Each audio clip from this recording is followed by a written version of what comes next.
નમસ્કાર. સુરત જિલ્લામાં છેલ્લા 2 દિવસથી વરસાદનું જોર જે છે એ વધ્યું હતું.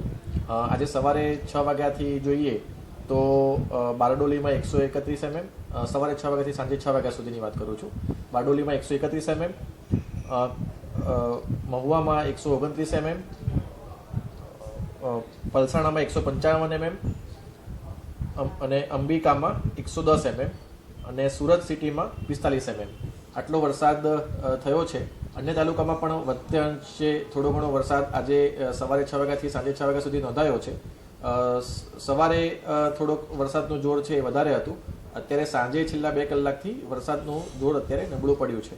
પરંતુ જે આગાહી છે તે પ્રમાણે આજે રાત્રે ફરીથી 10-11 વાગ્યાથી સવારે 4થી 5 વાગ્યા સુધી ભારેથી અતિ ભારે વરસાદની આગાહી છે. તેથી મારી તમામ જે નીચાણવાળા વિસ્તારો છે તેમાં વસતા લોકોને અને જે કામ ધંધાઓ છે તેમ કરનારા વ્યક્તિઓ છે તેમને ખાસ વિનંતી છે કે નીચાણવાળા વિસ્તારમાંથી જ્યારે પણ અમારી ટીમ ઇવેક્યુએશન માટે આવે તો તેમને સપોર્ટ કરે અને જ્યાં પણ આપને નજીકના આશ્રય સ્થાન ઉપર લઈ જવામાં આવે ત્યાં આપ જાઓ કે જેથી રાત્રે જો વધારે વરસાદ આવે તો રેસ્ક્યુ કરવાની પરિસ્થિતિ ન ઉદ્ભવે. એટલે અત્યારે હાલ એસએમસીની ટીમ, પોલીસની ટીમ, ફાયરની ટીમ અને એસડીઆરએફની ટીમ પણ આ કામગીરીમાં સંકળાયેલી છે.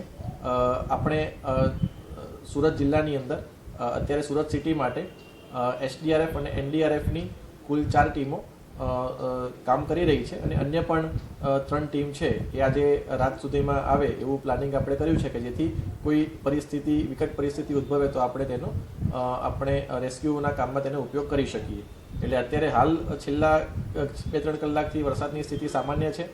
અત્યારે પણ 10 વાગ્યા પછી કે 11 વાગ્યા પછી કદાચ ભારે વરસાદ આવવાની સંભાવના છે. એટલે પરિસ્થિતિને ધ્યાનમાં રાખીને આપણે પૂરેપૂરી તૈયારી કરી છે. પણ નીચાણવાળા વિસ્તારમાં વસતા લોકોને મારી ખાસ વિનંતી છે કે તેઓ પ્રશાસનની જે પણ સૂચનાઓ છે તેનું પાલન કરે અને તે પ્રમાણે સહકાર આપે.